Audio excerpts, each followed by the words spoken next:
The Weathered Tree, one of the 10 parables written by Denver C. Snuffer, Jr., illustrated by Emily Willis. In the Sawtooth Mountains of Idaho, there is a windswept granite rock outcropping overlooking a beautiful valley. A solitary ponderosa pine tree grows in a crack of this cliff. Below her, in contrast, there is a valley forest. The tree lives in the most difficult spot of all the forest. To look at it, it appears there is too little soil for the tree to have begun life there. Once life began, it looks as if there would be too little water to sustain it. And even if its life were possible, the wind never stops blowing at the place, pushing the tree in one direction, then another, never stopping. The tree has been buffeted and blown relentlessly throughout her difficult life. A forest grew in the sheltered valley below this granite cliff. In the forest there is rich and fertile ground for trees, which stores water from the snows of winter and the rain of spring. Trees are sheltered by the valley and by each other from any winds which blow. The forest trees grew straight, tall, and in perfect symmetry. The tree on the cliff, however, is weathered and beaten. It could not grow straight, but was twisted by the buffeting of the wind as it grew. The weathered tree spiraled as she grew upward, unlike the straight trees below. Once she was struck by lightning, which charred a side of her and tore her original upward-reaching arms. Though she suffered injuries which would kill most trees, she miraculously returned to life, bearing a dark scar from the lightning on her side and injuries to her upreaching arms. Year after year, the trees all grew. In the valley, trees reached heights over 300 feet, while the weathered tree fought for more root space in the granite in which she was planted. Her height was stunted, as her energy was spent in the struggle for root space and her lack of available water. She was twisted so that her height was further limited by the turns her difficult life had taken. The forest trees below mocked the weathered tree. They lived in companionship with each other, strong and straight. The solitary tree above had her shameful, twisted body on display for all the other trees to see and mock. It was right to have this tortured tree kept apart from the rest, they said, for she would never fit in with our beautiful forest below. The years came and went, and while the weathered tree continued her difficult existence, the forest enjoyed their pleasantries. Deer and elk lived in the forest. Ferns grew in its moist shade. There was harmony in the forest, which went beyond the trees alone. The forest was proud. Beside the weathered tree, nothing grew. Even the granite outcropping was bare of moss or lichen. No deer ever came up to enjoy her shade.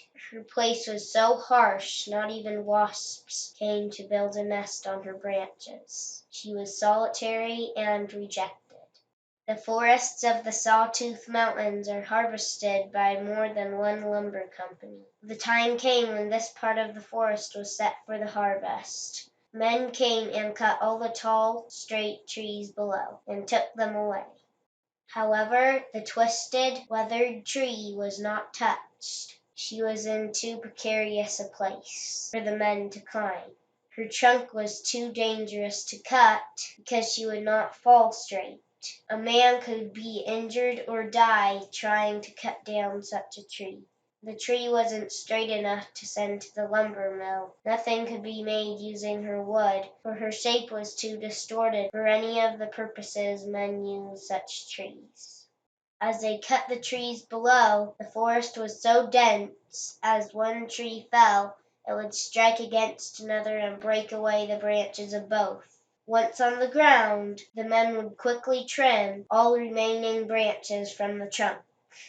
Then the trunk would be dragged away, loaded and removed from the forest. The shock and dismay of the trees as they fell was shared by the weathered tree above. She looked down in wonder at the sudden end to all the pride, all the beauty, and all the life which had lived for so long below her. Only too late did the forest realize the weathered tree alone would survive.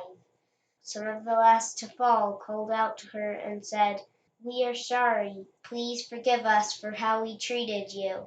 "I shall always remember your beauty, and never recall anything which would diminish the memory of you all," she called back.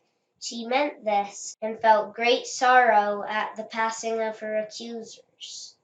When the harvest ended, the weathered tree looked down upon the fertile ground below, where only the stumps of the forest remained. It was now a solitary scene. The lone tree missed its beautiful companions. While they had been unable to see themselves, she had been able to see them all. They had indeed been beautiful. Perhaps she had been the subject of their scorn, because she was all they could see. Maybe if they could have seen themselves as I saw them, she thought, they would have felt more joy. Maybe they never realized their own beauty. Had they seen themselves as I saw them, I believe they would have been happier. The men never leave a cut forest without planting seedlings. Therefore they returned and restocked the barren ground with new replacement life. However, seedlings raised by men are unprepared to survive without care, and in this valley there was no one to care for them. The hungry deer who still remained ate most of the seedlings. The remainder struggled and died disoriented on the floor of the valley. For a time it seemed the valley was destined never to become a forest again. The weathered tree looked down as these events unfolded before her. Then she took heart. Her despair turned to hope as she shed her pine cones off the cliff to bounce to the ground below. From her height, the drop would send her seeds bouncing to even the farthest reach of the valley below. Unlike the seedlings planted by men, these seeds were from a parent whose life was difficult, and whose daily struggle had tempered her with a resolve unlike the light force of any domestic plant. These seeds bore in them the determination of a strong parent. They sprouted and grew, full of life and vigor. Months turned to years, and a small forest grew again below. As the forest grew, the weathered tree watched with joy her family increase. This new forest, unlike the old, knew they were indebted to the weathered tree. They knew she was their mother. Where before the forest had mocked her, this new one prized her. They knew from her height she could see farther than any of them below. "Tell us of the coming clouds," they would ask, and she would warn them of things to come before they arrived. The forest grew in height and beauty, and the weathered tree counseled and taught them as they did. She told them of their beauty. She told them how they looked from above. Although they could not see themselves as she did, they understood who they were because of her. They called her our great mother, and she called them children. The weathered tree remains there today. She is crooked, windswept, scarred, and standing alone on a granite cliff. But her life sufferings and many injuries have made her wise, and her children regard her as the greatest beauty in the forest. It does not matter she stands alone, for she lives in harmony with her family. Because of them she is never alone. Because of her they are never without hope.